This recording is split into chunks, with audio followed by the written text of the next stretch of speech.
Subscribe कीजिए आपके अपने YouTube channel education for CBSE को और बेल आइकन को दबाइए ऐसे ही वीडियोस देखने के लिए।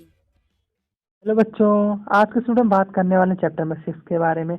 जो हमारा चैप्टर नंबर 6 है ये हमें बताएगा बेसिकली कि जो हमारे वीवर्स थे यानी जो कपड़ा बनाते थे उनकी क्या हालत थी, और आयरन स्मेल्टर मतलब कि उस समय आयरन इंडस्ट्री मतलब कि उस समय जो लोहा था और जो लोहा से बनने वाली वस्तु थी उसकी इंडिया में कंडीशन क्या थी और कैसे बेचा जाता था और उसकी क्वालिटी कैसी थी। ठीक है, तो कुल मिला जुलाकर और ये भी बताया जाएगा कि जो फैक्ट्री नहीं है, मान ली फैक्ट्री कैसे शुरुआत हुई और ब्रिटिशर लोग फैक्ट्री को क्या करते थे, अच्छा मानते थे कि खराब मानते हैं।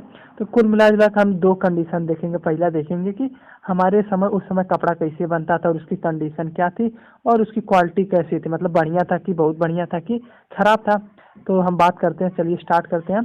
तो जैसा कि आप लोग फिगर देख रहे हैं, तो इसमें बेसिकली दिखाया जा रहा है कि देखिए एक जगह से दूसरे जगह कपड़ा जाता था। क्यों? इंडिया कपड़ा जो होता था बहुत फाइन क्वालिटी का होता था। मलमल जानते हैं आप लोग, जैसे इस समय जो हम लोग कपड़ा पहनते बहुत मुलायम होता है। ठीक है, तो उस समय भी जो इंडिया के जितने भी कपड़ा थे बहुत मुलायम थे और क्या थे, बहुत अच्छी क्वालिटी के थे, सालों साल पहना जाता था। तो कुल मिला जुलाकर चाहे वार में भी पहन सकते थे, चाहे कहीं पर भी पहन सकते थे। और जो बेसिकली टेक्सटाइल इंडस्ट्री थी बहुत ज़्यादा हाई डेवलप थी। इसकी मांग यूरोप में भी थी, इंग्लैंड में थी। और ब्रिटिशर क्या करते थे, ब्रिटिशर को बहुत हाईली डिमांड था, तो यहाँ पर भी बेच सकते थे, दूसरे जगह भी बेच सकते थे। तो कुल मिला जुला कर जो ये लोग अपनी फैक्ट्री बनाए थे इंडियन में, जैसे हम लोग जाने रहे इंडिया में कैसे कपड़ा बनाते थे, सूत का। जैसे गांधी जी का हम फोटो देखते हैं कि वो क्या अपने पास रखे रहते थे, सूत काटने वाली मशीन रखे रहते थे। तो उसी प्रकार वो लोग किससे अपना कपड़ा बनाते थे बताइए आप लोग? हाँ, सूत काटने वाली मशीन से बनाते थे, बहुत फाइन क्वालिटी का होता था। और वैसे अगर उस समय के अगर कपड़े को तुलना करनी हो तो आप लोग याद करिए, खादी का कपड़ा आप लोग कभी पहने हैं? तो देखिए वो कितना मुलायम होता है, कितना सॉफ्ट होता है कि नहीं बताइए आप लोग? हाँ, समझ में आ रहा है कि नहीं? बस कुल मिला के हमें कपड़ों की बात करनी है भैया।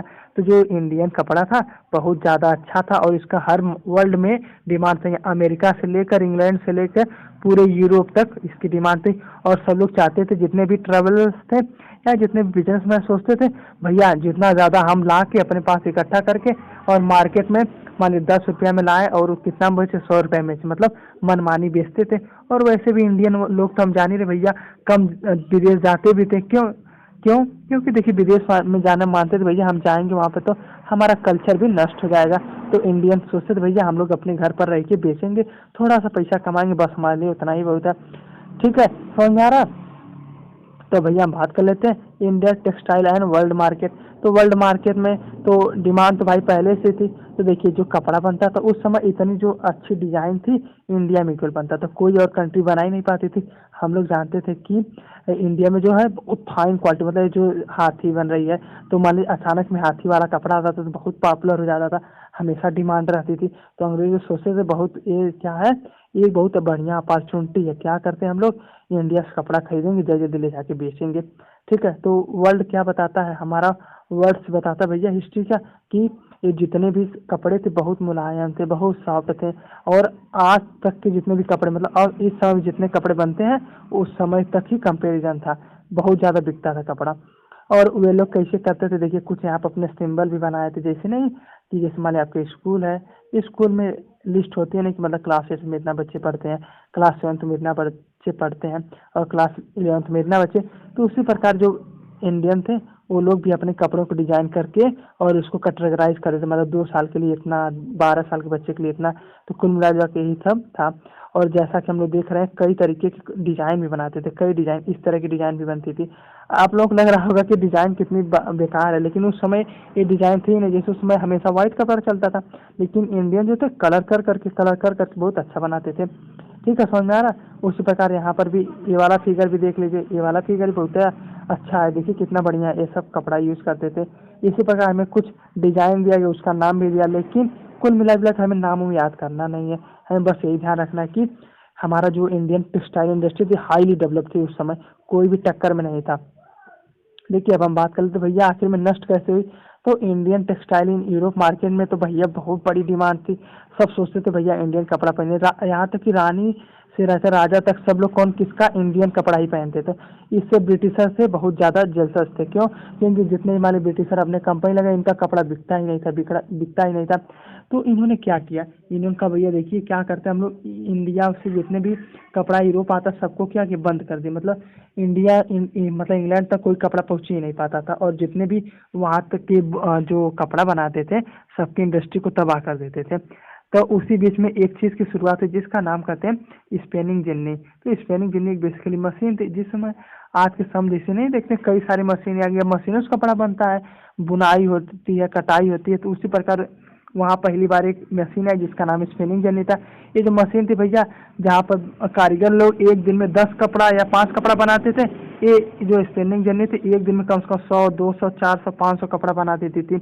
और ये जो इसका जो ये कपड़ा था अब ये और मुलायम भी होने लगा और बहुत सॉफ्ट होने लगा। तो कुल मिला जुलाकर यह जो पूरे तरीके से अब धीरे धीरे इंडियन मार्केट को भी कैप्चर करने लगा। और ये लोग अब क्या करते थे, अब इंग्लैंड से कपड़ा खरीदते थे और इंडिया में लाके बेच देते थे। तो इंडिया को भी कैप्चर कर लिया और यूरोप कंट्री तो उनको भी कैप्चर कर लिया। ठीक है, समझ में आ रहा है कि नहीं? बोलिए हाँ ना बोलिए। बहुत आसान है। ठीक है, तो अब हम बात करते भैया हु वर द वीवर्स, मतलब जो कपड़ा बनाते थे आखिर में वे कौन थे। तो सबसे पहला कपड़ा बनाने वाले गरीब गरीब लोग थे या मिडिल क्लास के थे, और जिनका जो है पुश्तैनी थी, मतलब कि जिसके पापा माने कपड़ा बनाते थे उसका बेटा भी कपड़ा बना रहा है और उसके आने वाले पुश्त भी बेसिकली कपड़ा बनाते थे। वीवर्स मतलब क्या था, वीवर्स आपका फैमिली बिजनेस की तरह था। ठीक है, समझ में आया? और कैसे करते थे, चरखा और तकली से। तो वैसे भी जो गांधी जी का हम देखते कि हमेशा चरखे के साथ रहते थे, तो कुल मिला जो चखड़ा और तकली का यूज करते थे। ठीक है बच्चों, बहुत आसान है, बस एक बार को आप लोग सुन लीजिए। और हम बात करते भैया क्या रीजन था डिक्लाइन टेक्सटाइल इंडस्ट्री का। तो भैया पहले यही था कि जो इंडियन तो उतना टेक्नोलॉजी पर फोकस नहीं किया, तो वो लोग क्या करते थे उसी से बनाते थे, किससे, चरखा से। तो भैया एक दिन में 5 से 10 कपड़ा बनता था। लेकिन जो ब्रिटिशर्स हैं बहुत चालाक थे, ये लोग एक दिन में 500 600 बनाते थे।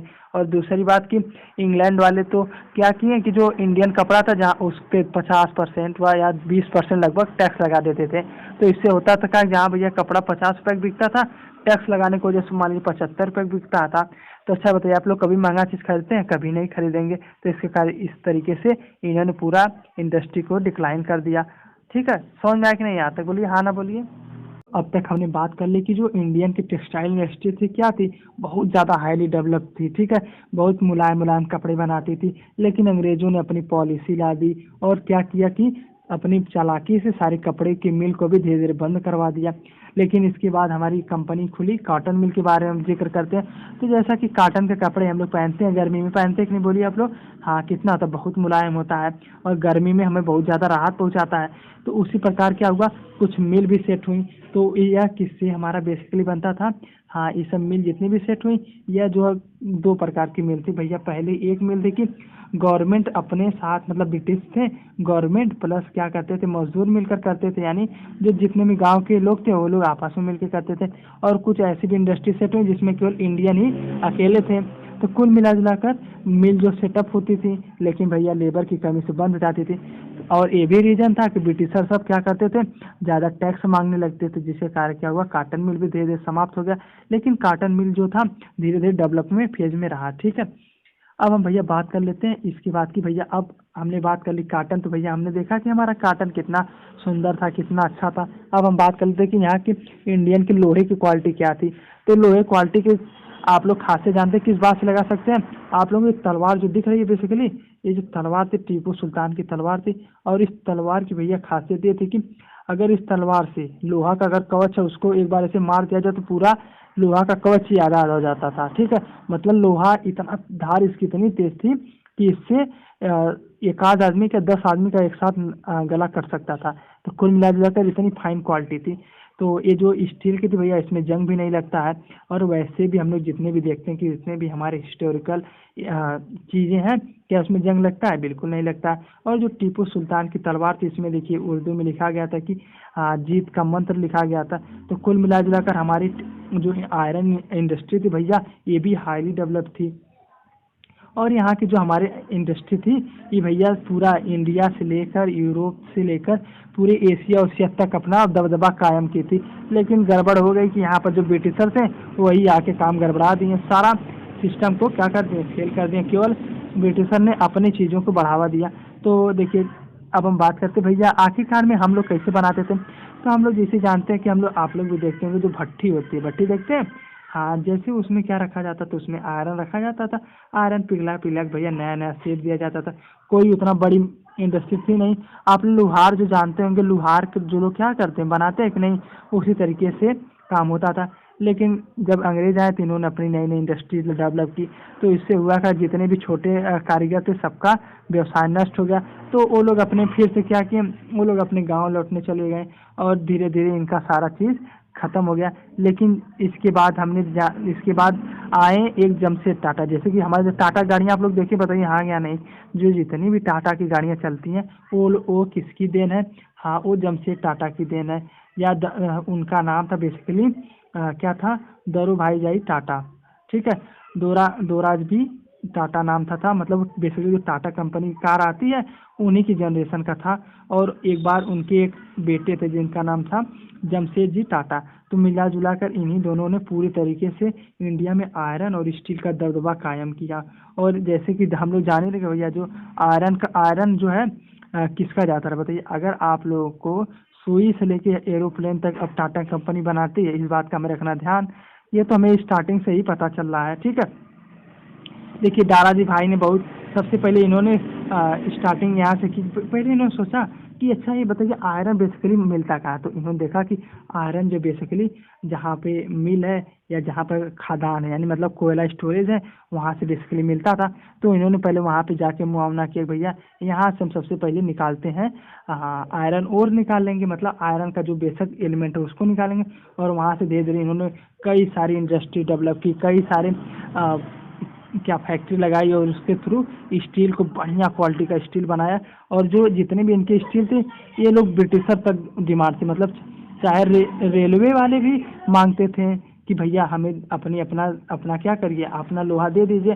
क्यों? क्योंकि इनका लोहा था बहुत अच्छा क्वालिटी का। जैसे हमने रेलवे लाइन में देखा ना, जितना लोहा लगता है वो सब टाटा कंपनी उस समय मैन्युफैक्चर करते थे। स्टील की भैया बहुत अच्छी क्वालिटी थी। तो एशिया तक इसका क्या था, एशिया तक इसका डिमांड था। तो ठीक है, इसके बाद इन्होंने एक कंपनी बनाई जिसका नाम था टिस्को। ठीक है, टिस्को इनकी एक मेन फैक्ट्री थी। ठीक है, हमें बात का ध्यान रखना है कि टिस्को नाम की कंपनी इन्होंने बेसिकली सेटअप किया। तो यह जो थो टिस्को कंपनी भैया जब सेट कर दिए, तो पूरी कनोलियन गवर्नमेंट को भी सप्लाई करते थे, इंडियन मार्केट को भी कैप्चर करते थे, और यहाँ तक कि एशिया तक भी इनका पूरा मार्केट कैप्चर था। तो कुल मिला जुलाकर इन्होंने ही इंडिया को, टाटा जी ने ही इंडिया को पूरी तरीके से किस पर डिपेंडेंट किया? हाँ, जितने भी आयरन की चीज़ें थी इंडियन से ही ले लेते थे। तो धीरे धीरे बात हुई, तब कुछ दिनों बाद आयरन जी टाटा जी ने पूरी तरीके से, पूरे एक मान सकते हैं कि ब्रिटिशर से लेकर पूरे एशिया तक ने अपना डोमिनेंट राज किया। समझ में आया? बहुत आसान था। देखिए इस चैप्टर को देखिए, मैं कंक्लूजन करता हूँ।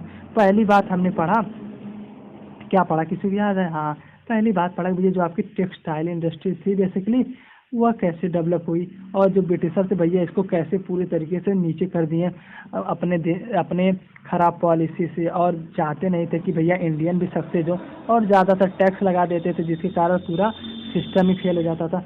दूसरा हमने देखा कि भैया आयरन इंडस्ट्री शुरू में तो खराब इन्हों करने की कोशिश की, लेकिन बाद में कुछ कर नहीं पाए। क्यों? क्योंकि टाटा जी ने, जमशेद टाटा ने इतना बढ़िया डेवलप किया और इंफ्रास्ट्रक्चर इतना बढ़िया बढ़िया बनाया कि सारे उनके सिस्टम ही फेल हो गए।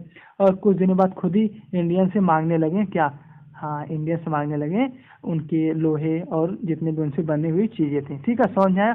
तो बहुत आसान चैप्टर था। अगर आप लोग यहाँ तक आ चुके हैं तो चैनल को कर दीजिए सब्सक्राइब।